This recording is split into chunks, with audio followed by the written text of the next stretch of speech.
Another day, another vlog. Hi mga kasinamok na kong mga Omega ug welcome back sa akong mini vlog part 2 sa akong unang paglimpyo ug pagstay sa apartment kuyog akong Junana. Yep, maura gihapon ko ang inyong Disney princess nga walay kastilyo, walay tiara, pero daghan kayong labhunon sa labhanan nga murag isa na katuig. Char lang. What? Still here, still loud, and still magsinamok sa inyong wall. Karon Oh, no. cleaning data. Unsaon man good wala man tay very good mother nga motabang og limpyo. So tanang lihok at tuara jud ni ug tara kuyog mo sa akong messy pero honest nga cleaning session. Oh, So, yeah. tinuod lang di jud lalim magsugod og puyo sa bag-ong lugar. Pero exciting pud kay ikaw na lang man jud ang manglimpyo, magluto, mag-manage sa imong kaugalingong kingdom. Char lang. Huh? Kingdom jud. Mo nang una na kong gibuhat kay ang pagtiwas og hipos sa mga karton nga naa sa gawas nga mura gani kong nag-atiman og mga gwardya. Pero mo na isugod sa tanan, ayaw kahadlok sa kagubot kay sana siya nga naningkamot ka. Human akong panghipos, manilhig na punta, sugod ta sa kwarto. Makarealize ko ba? Kada hago sa silhig mura kong gadilit sa akong past. Char lang. What?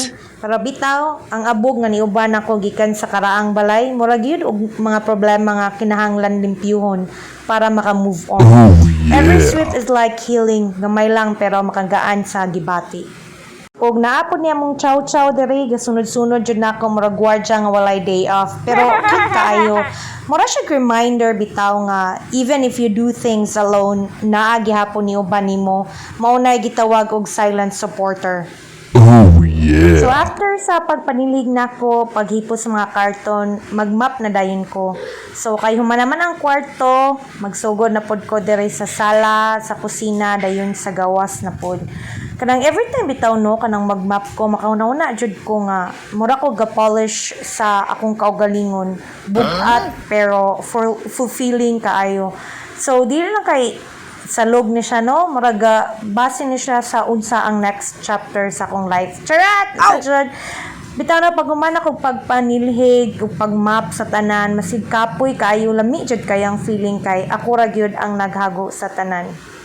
So diri nga part no nakaingon jud ko og this is it pansit char. Oh, Bitaw yeah. no finally makaligo ra jud ko after 100 years. Char lang. Oh my Wala po God. ko gilumutan ani oy. So pag human sa abog nga nasinghot og singot nga lagkit, dapat pud ta ma-fresh. Pareha sa kinabuhi good.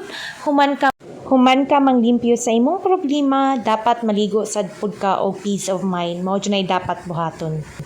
So, mauni siya mga kasinamok na kung mga Omega ang part 2 sa akong journey, dili lalim pero worth it kay matud pa, limpyo nga palibot, limpyo nga hunahuna, limpyo nga energy. Kita-kits sa part 3, till then, stay clean, stay happy, stay confident.